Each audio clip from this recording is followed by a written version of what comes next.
Recently, I was having a conversation with a peer in the executive search space, and they asked me a question. They said, "Scott, what do you do when it comes time to negotiate salary for your candidates?" And my first answer to them instinctively was, I don't negotiate salary for my candidates. And I think it kind of took them aback for a minute.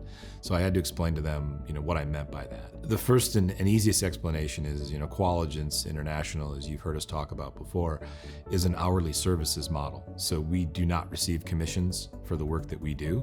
We are paid for the time that we spend supporting our client and supporting our candidates.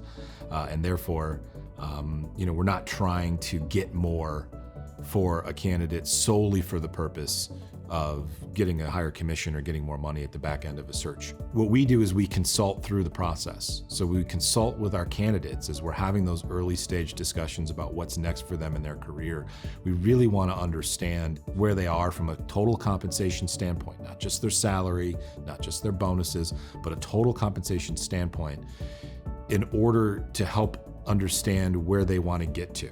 So, you don't want any surprises through those discussions, and you don't want to have those conversations with candidates too late. You don't want to get to the point of you're now expecting an offer from your client, and all of a sudden you've got to go back and collect all the pieces and parts of their compensation plan, because you might find that it's not comparable to what your client has. So you want to have that discussion with the candidate on the front end, and you want to have those discussions with your clients on the front end around what are they offering in the role in terms of their total compensation, and help your clients understand why it's important to know that. The other thing that we try to do in respect to discussions with our clients is we really want to understand, as we're doing our recruiting and we're talking to candidates in an industry and in a specific geography, what the market is paying for that talent. It's not uncommon that a client may come to you and say, we want to pay X for this role. And as you have more and more conversations, not just one or two, but you have several conversations with interested candidates, you learn, well, most people are making 10 or 15% more than what your target salary is.